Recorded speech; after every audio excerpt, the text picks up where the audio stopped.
Pemirsa, Komisi Pemberantasan Korupsi mengendus ketidakwajaran dalam proses rencana pembangunan Bank Banten. Pemerintah Banten sendiri tetap melanjutkan rencana pembangunan bank pembangunan daerah tersebut. Rencana pendirian Bank Banten telah diumumkan pemerintah Provinsi Banten pada Oktober 2015 lalu. Pemerintah Provinsi Banten ingin punya bank sendiri sebab selama ini Banten menyimpan dana APBD di Bank Jawa Barat dan Banten atau BJB. PT Banten Global Development ditunjuk untuk mempersiapkan lahirnya bank milik pemerintah daerah itu. Pembentukan Bank Banten ini sebagai tempat penyimpanan anggaran pendapatan belanja daerah atau APBD tingkat provinsi hingga 8 kabupaten kota di Banten. Total dana untuk menghidupkan kembali Bank Banten sendiri mencapai 950 miliar yang berasal dari dana APBD Banten dan masuk ke dalam program rencana pembangunan jangka menengah atau RPJMD Provinsi Banten tahun 2012-2017. Namun pada awal Desember 2015, KPK mengendus ketidakwajaran dalam proses rencana pembangunan Bank Banten tersebut. KPK resmi menetapkan 2 orang anggota DPRD Banten sebagai tersangka.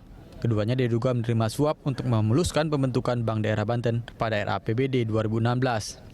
Kedua anggota DPRD tersebut adalah Wakil Ketua DPRD Banten fraksi Partai Golkar SM Hartono dan anggota Komisi 3 DPRD Banten fraksi PDI Perjuangan Tri Satya Santosa.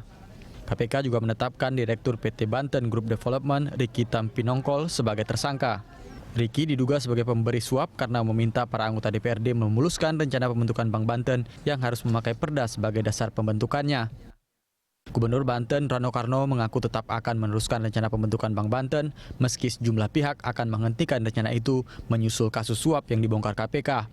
Rano Karno menilai pembentukan Bank Banten bukan kehendak pribadinya, melainkan tuntutan peraturan daerah yang sudah ada.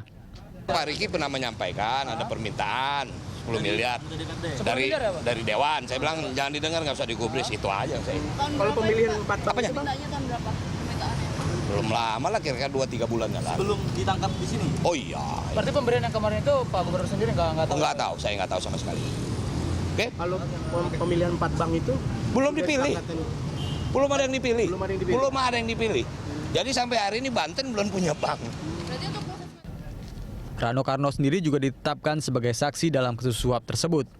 Saat memasuki gedung KPK untuk menjalani pemeriksaan, Rano mengaku mendapat laporan adanya permintaan uang dari anggota DPRD Banten terkait rencana pembentukan bank daerah tersebut. Tim Liputan Berita 1, Banten dan Jakarta.